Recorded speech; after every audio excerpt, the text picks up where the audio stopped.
मूर्तिजापूर शहरात अनेक गुन्ह्यांमध्ये समाविष्ट व नुकतेच महिलांचा विनयभंग केल्याप्रकरणी 5 आरोपींची पोलिसांनी काढलेली धिंड कौतुकास्पद ठरत आहे। शहर पोलीस स्टेशनच्या वतीने ही कारवाई करून गुन्हा दाखल करण्यात आलाय।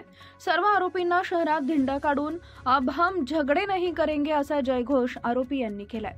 पोलीस अधीक्षक अर्चित चांडक, अप्पर पोलीस अधीक्षक चंद्रकांत रेड्डी आणि उपविभागीय पोलीस अधिकारी वैशाली मुळे यांच्या मार्गदर्शनाखाली अनेक गुन्हे समाविष्ट असलेल्या 5 युवकांवर कारवाई करण्यात आली। या प्रकरणात हकीकत अशा प्रकारे आहे की दिनांक 20 ऑगस्ट रोजी रात्री 9:30च्या सुमारास टेलिफोन कॉलनी स्टेशन विभागातील राहत्या घरात आरोपींनी घुसखोरी करून फिर्यादी महिला व त्यांच्या पतीला शिवीगाळ केली आणि जीवे मारण्याच्या धमक्या देऊन स्टेशन परिसरात टेलिफोन कॉलनीमध्ये असलेल्या महिलेचा विनयभंग केला। ठाणेदार अजित जाधव यांच्या उपस्थितीत या प्रकरणात पोलिसांनी आरोपी वैभव संतोष कोकाटे, यश अनिल केसले आणि आकाश वासुदेवराव उईके यांना मूर्तिजापूर, तर आरोपी सनी विजय दुबे आणि योगेश उर्फ आदित्य कोकाटे यांना बिडनेरा अमरावती परिसरातून ताब्यात घेण्यात आले।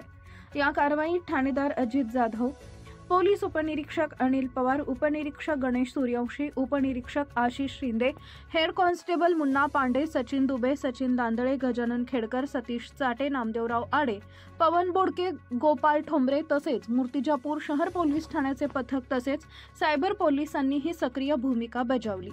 या प्रकरणाचा पुढील तपास ठाणेदार अजित जाधव यांच्या मार्गदर्शनात पोलीस उपनिरीक्षक गणेश सूर्यवंशी करत आहेत। इंडिया न्यूज R7 मुख्य संपादक Anwar Khan. Subscribe now and press the bell icon. Never miss an update.